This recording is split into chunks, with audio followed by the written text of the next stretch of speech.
Ça fait 2 ans que j'enquête sur l'un des plus grands scandales écologiques de notre siècle, la pollution au PFAS. Rien ne me prédestinait à m'intéresser à cette famille de molécules chimiques, d'autant que j'étais pas très bon en chimie au lycée.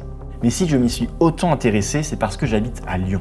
En 2022, les habitants de la banlieue sud de Lyon découvraient que leur environnement est hautement contaminé au PFAS. Les mois suivants, ils apprenaient que leurs jardins, leurs légumes, leurs œufs du poulailler, leur eau potable sont aussi touchés. Le problème, c'est que les PFAS sont toxiques pour l'humain. On a retrouvé ces molécules jusque dans le sang de riverains des usines à l'origine de la pollution. En 2024, la proposition de loi d'un député écologiste a mis un coup de projecteur sur le sujet en France. On s'est rendu compte que les PFAS sont partout dans nos objets du quotidien. Maquillage, vêtements imperméables, emballage alimentaire, papier toilette recyclé. Et que la pollution ne concerne pas que Lyon. Parce que si la France vient tout juste de découvrir le scandale des PFAS, je me suis rendu compte que le sujet est connu aux États-Unis depuis plus longtemps. Résultat, dans certaines parties des États-Unis, on en est déjà à dépolluer, quand en France, on en est tout juste à comprendre d'où vient le problème. Alors j'ai décidé de traverser l'Atlantique pour tenter de comprendre comment les Américains ont géré ce scandale. Comment s'en sortent-ils? Les industriels pollueurs ont-ils été condamnés? Les riverains des usines ont-ils dû batailler? Dans une série de 4 vidéos, je vous emmène dans le monde merveilleux des PFAS aux États-Unis. You need to stop brushing your teeth. The milk tested and it came back positive. They've been drinking water for decades. And they didn't think anything of the chemicals that they were working with. We had to exterminate 110, 120 animals.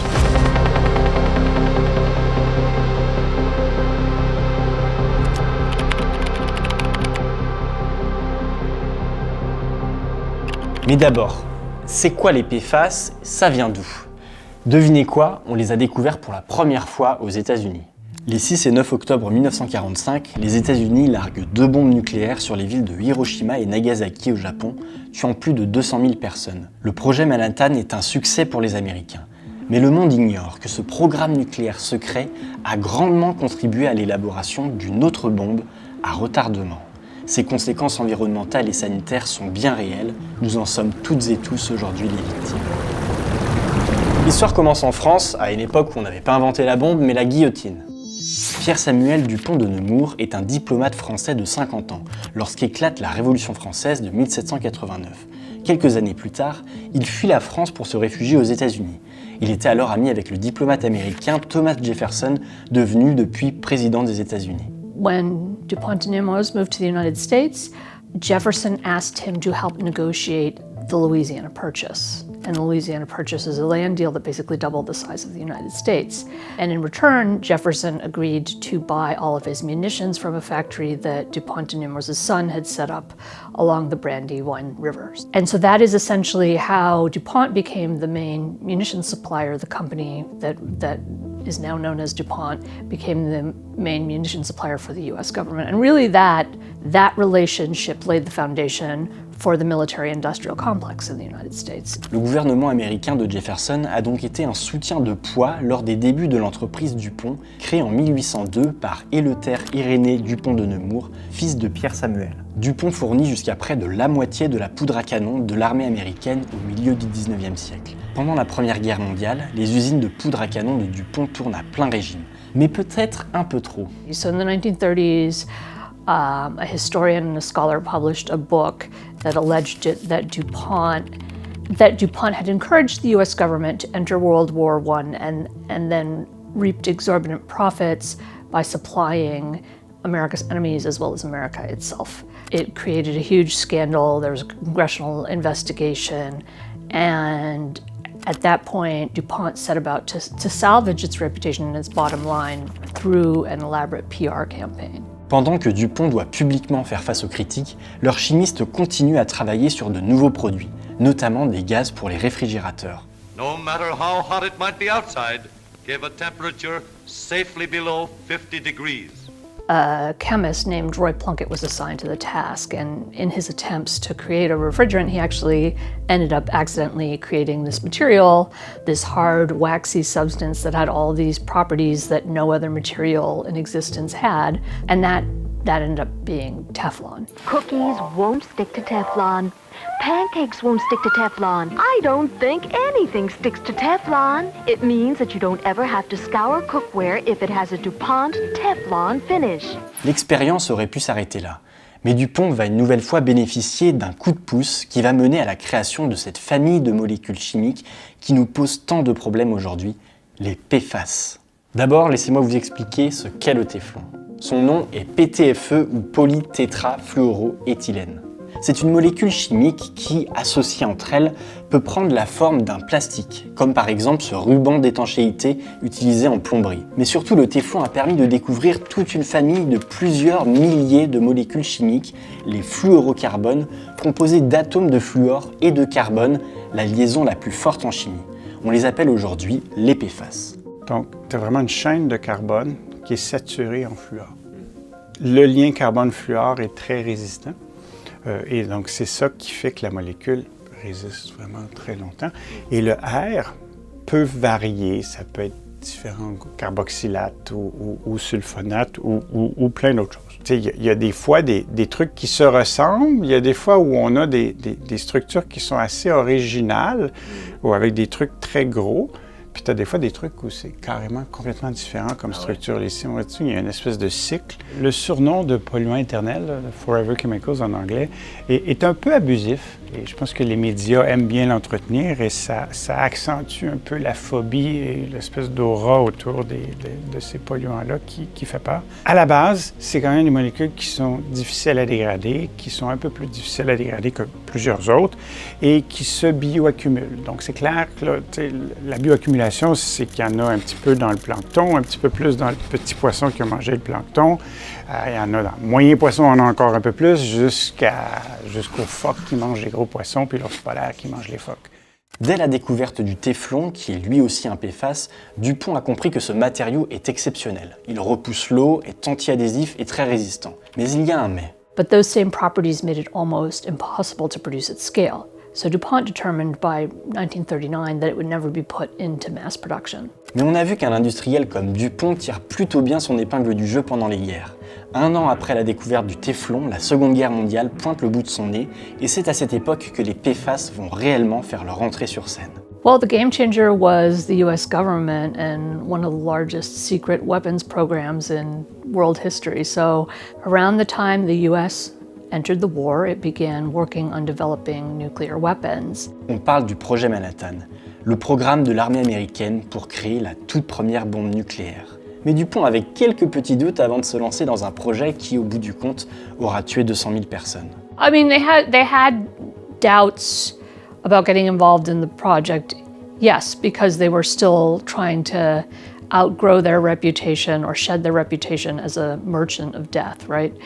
You know, at the time that the US government informed DuPont about the nature of this project, it was still highly secretive, and even most contractors had no idea what they were working on. But General Groves, the very top Manhattan Project official, met directly with a DuPont executive and told him about the nature of the program.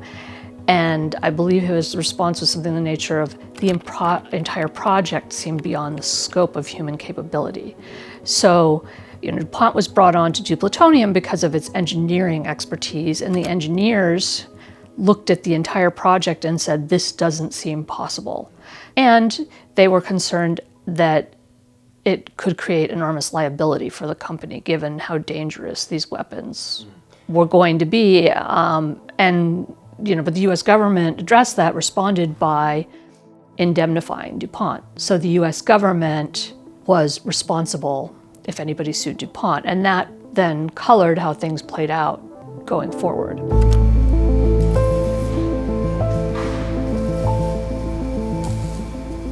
L'usine de DuPont au centre de la production des PFAS, dans le cadre du projet Manhattan, s'appelle Chamber Works, un vaste site industriel au bord du fleuve Delaware dans le New Jersey. They were producing PTFE Teflon at this place at this time? Actually, they were not producing Teflon because despite the massive infusion of government resources, they still couldn't figure out a way to produce Teflon at scale. And Teflon didn't end up being useful for the purpose that they envisioned. They produced something very similar to PTFE. It was actually, I think Hooker Chemical produced it.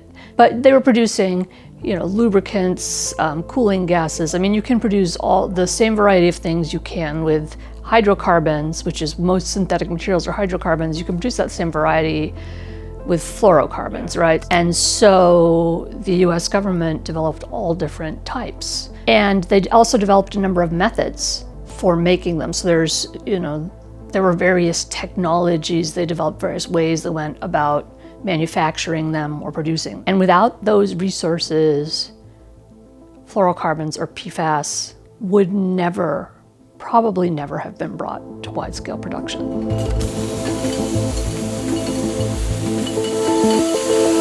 Mais à peine la production de PFAS avait-elle commencé que les premiers problèmes sont apparus. These plants at Chamber Works were prone to explosions and fires. Employees were regularly being hospitalized with chemical burns and breathing problems, sometimes worse. And in fact, the situation was so bad that Manhattan Project inspectors warned their supervisors that other employees working in other parts of the Chamber Works plant had come to fear an assignment to these factories as an exile to Devil's Island. But it wasn't just workers who were affected. So around 1944, farmers downwind of the plant began to complain that their peach crops were burning up, that their cows were so crippled they couldn't stand, they had to graze by crawling on their bellies. And sometimes farmers would get sick after they ate the produce they picked, so there were reports of farmers vomiting through the night. And a group of lawyers actually hired a lawyer and began making inquiries about what was happening at the plant. As early as 1947, US government scientists had determined that these chemicals were highly toxic and that they were accumulating in human blood. La situation est devenue tellement critique que le général de l'armée américaine en charge du projet Manhattan, Leslie Groves, en personne, est directement intervenu. Farmers, they also alerted the FDA to the fact that there seemed to be high fluorine content in the produce. They didn't know exactly what it was a result of. But, fluorine or fluorides are known to be toxic at high levels, and the FDA began investigating and determined that the levels were high enough that they were going to ban the sale of produce in the region, and Groves intervened. A lawyer for the farmers also went to a powerful senator who oversaw atomic matters. He began looking into it, and Groves personally wrote him a letter asking him not to do it. So you think about how widespread these chemicals are in the environment, the fact that every single person on the planet basically has them in their blood, that they're polluting drinking water all over the world, that they're polluting farms all over the world. There were investigations happening in the 1940s that could have unearthed some of these facts, right? That could have alerted the world to the dangers. But the US government intervened to prevent that from happening. Aujourd'hui, l'héritage du projet Manhattan, c'est une grosse pollution au PFAS tout autour de l'usine Chambers Works de Kenmore, le petit frère de DuPont. L'État du New Jersey a obtenu du chimiste, en août 2025, qu'il lui verse 16,5 millions de dollars pour les rejets en PFAS de ses usines. Et l'expérience du projet Manhattan n'a semble-t-il pas découragé DuPont, qui a su capitaliser sur toute la recherche développée pendant le projet pour donner un nouveau souffle au téflon. They manufactured Teflon for all kinds of purposes almost immediately after the war, so it's mainly industrial applications. And there was consideration very early on of using Teflon in cookware. DuPont internally debated it, but the toxicity studies surrounding PFAS were too troubling. They decided that for toxicity reasons that they were not going to use it on cookware. Mais c'était sans compter sur le savoir-faire français. Parce qu'il est né gourmand, l'être humain est attiré par les œufs sur le plat, cuits dans une poêle Tefal. Parce que dans une poêle Tefal, les œufs n'attachent pas, et ce qui n'attache pas est plus appétissant que ce qui attache. Et comme avec T+, la poêle Tefal dure plus, on comprend que les gens y soient très attachés. Les vrais Tefal n'attachent vraiment pas. And then this French engineer, he decided to coat his wife's muffin tins with Teflon to keep the dough from sticking to the sides, and the results were so spectacular that he launched a company to produce Teflon cookware, and it was a huge hit in France. After that, DuPont began considering marketing Teflon for use in cookware in the United States, and ultimately the DuPont branded Happyware pan appeared in stores around 1962. And it was a success. It was a huge success, yeah. I've got great news for you, and it's right under this macaroni and cheese. Now, glass ovenware comes with a Teflon finish. So now glass is not the cleanup problem it used to be. For no-stick baking and easy cleanup, Look for the Teflon 2 quality seal from Pont. Teflon 2, now cooking with glass. En même temps qu'ils ont cherché à créer la première bombe nucléaire, les scientifiques du projet Manhattan ont contribué à alimenter une bombe sanitaire et écologique qu'on se prend aujourd'hui en pleine face, comme au sud de Lyon où les géants de la chimie, Arkema et Daikin, ont rejeté des tonnes de PFAS dans l'environnement. Mais comment cela peut se produire ? Dans ma prochaine vidéo, on va s'intéresser à ce qui se cache derrière l'industrie d'un produit à base de téflon et comment les entreprises finissent par polluer des régions entières.